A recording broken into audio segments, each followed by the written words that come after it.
Piluca, este que vemos aquí es el que correspondería a una mujer joven. Mujer joven, menos grasa, más estrógeno. Poquita grasa, muchos estrógenos. ¿Y esto ya es una mujer? Con menopausia, más grasa, sobre todo abdominal, y menos estrógeno. Vamos a hablar de eso. Muy buenas tardes. Está con nosotros Piluca Barrao. ¿Por qué acumulamos más grasa durante la menopausia con los riesgos que ello conlleva? La gran pregunta, ¿riesgo grave cardiovascular? ¿Se puede controlar? Se puede controlar. Pues le vamos a contar enseguida cómo con Piluca y además tenemos más colaboradores. La grasa y la menopausia, Piluca, ¿qué vemos aquí? ¿Por qué acumulamos más grasa? Pues acumulamos más grasa pues porque hay una bajada de estrógenos. Aquí lo podemos ver representado. Esto sería el caso de una mujer joven, menos de 40 años. Menos grasa, más cantidad de estrógenos. ¿Qué ocurre a partir de la perimenopausia?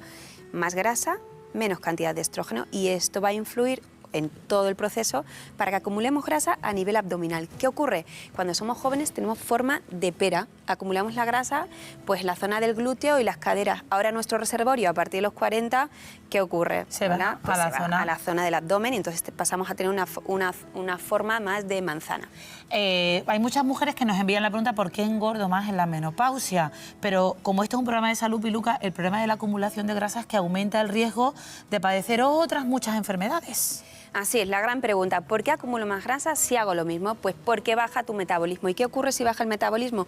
Pues quemamos menos grasa haciendo lo mismo, pero es que además sube el nivel de cortisol, dormimos menos, descansamos menos y se alteran dos hormonas muy importantes. Cuando sube el nivel de cortisol y estamos más estresados, más cansados, más excitados y no dormimos correctamente, hay dos hormonas que son la leptina y la grelina, que pues se alteran por tener todo este nivel de cortisol alterado. ¿Y qué ocurre? Que la leptina es la que le dice a nuestro cuerpo, oye, deja de comer que ya estás saciado. Si no le dice ese mensaje a nuestro cerebro, ¿qué ocurre? Que seguimos comiendo.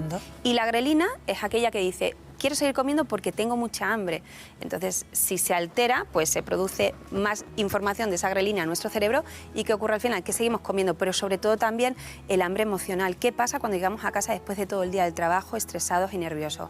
Pues que tiramos del picoteo rápido, de azúcares rápidos, de absorción rápida, como son pues, los chocolates, los procesados y todo ese tipo de alimentos. ¿Esto se puede revertir? Quiero decir, no vamos a poder evitar y que así sea que lleguemos a la perimenopausia y a la menopausia. Pero ¿se puede revertir? ¿Hay algo que podamos hacer en nuestro día a día para intentar que esto se nivele un poquito más? Pues sí, sobre todo lo primero de todo, yo siempre lo digo, hacer ejercicio, porque si se ralentiza el metabolismo, lo que tenemos que hacer es aumentarlo. ¿Y cómo lo hacemos? Moviéndonos. Ahora que dice ejercicio, ¿nos podéis poner, compañero, la imagen de las pesas? Porque quiero además que lo comente Piluca, porque el ejercicio de fuerza es fundamental a partir de cierta edad. ¿Por qué tenemos que usar pesas? ¿Por qué tenemos que hacer ejercicio de fuerza? Atención en casa. Pues porque muchas veces la gente nos dice, yo camino, salgo a caminar. No, caminar no quema lo suficiente. Lo que más quema y acelera nuestro metabolismo y hace que cuando lleguemos a casa sigamos quemando es la fuerza, los ejercicios de fuerza y sobre todo los HIIT.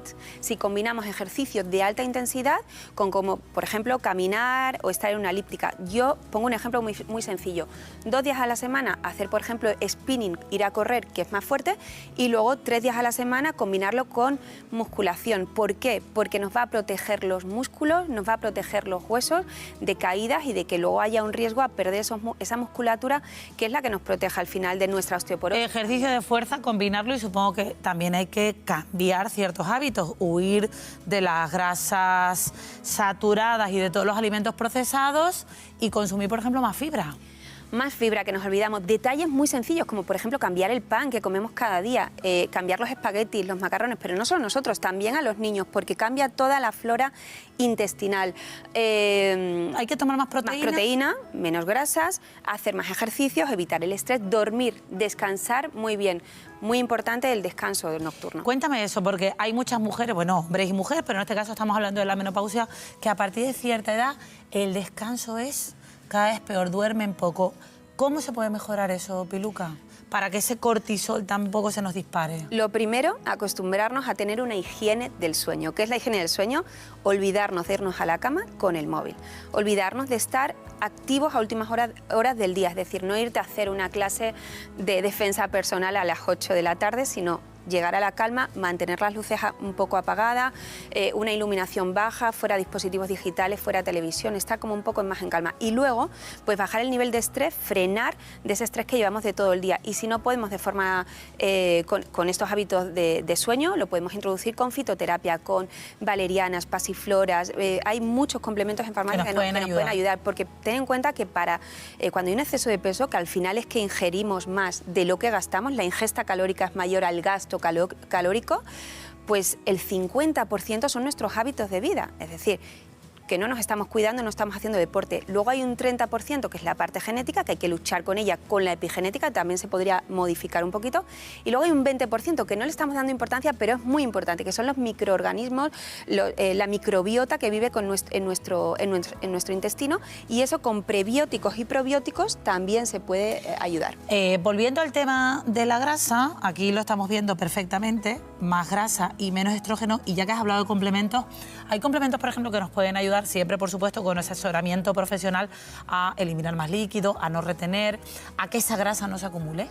Sí, a que la grasa no se acumule, acelerar el metabolismo y sobre todo a controlar los picos de glucosa, porque lo que ocurre con la menopausia también es que se modifica esa quema de azúcares, ¿no? La resistencia a la insulina. Entonces ahí el café verde nos puede ayudar, por ejemplo, de forma natural, a acelerar el metabolismo y quemar más la glucosa, quemar más las grasas. Y luego el exceso de líquidos, que también muchas veces nos subimos al peso y dice pesamos más. No, es que pesamos más porque retenemos más líquido. Ahí nos puede ayudar, por ejemplo, la cola de caballo, a hacer un buen detox antes de empezar a tomar complementos alimenticios, pero siempre bajo la recomendación de un farmacéutico experto.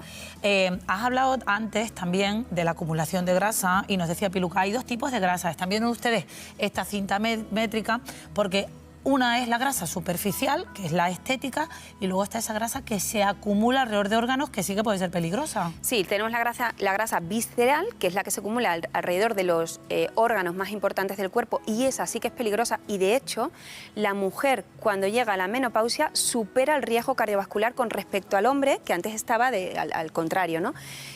Una vez al año ir al cardiólogo obligatoriamente, aunque no tenga antecedentes ni síntomas, porque los problemas cardiovasculares en menopausia no avisan. Igual que la osteoporosis, de repente se te rompe un hueso y tampoco avisa, por lo tanto hay que hacerse las pruebas pertinentes, sobre todo vitamina D. Y esa grasa se puede acumular alrededor del corazón. Alrededor del corazón, del hígado. Sí. Y luego está la grasa que nos molesta mucho y que estéticamente pues no nos gusta, pero es más algo a nivel físico, que es la grasa subcutánea, que ahí tenemos que trabajar con maderoterapia, con tratamientos tópicos, en fin, pero esa no es peligrosa, la peligrosa es la visceral, que es de la que nos ocupamos nosotros. Por eso es importante todas estas medidas que nos has hablado, de más fibra, más líquido, más deporte y controlar el hambre emocional. Me he quedado con lo que nos has dicho de esas hormonas que se alteran, no tienes la sensación de saciedad y te puedes comer 3 platos de cocido. Sobre todo por el sueño. Mira la importancia de lo que está relacionado el sueño, el dormir bien, con engordar o no engordar. Lo importante, dormir bien. Te preguntan muchas mujeres en edad ya de perimenopausia o menopausia que tienen a lo mejor más ansiedad o más estrés sin tener a lo mejor ninguna modificación en su día a día.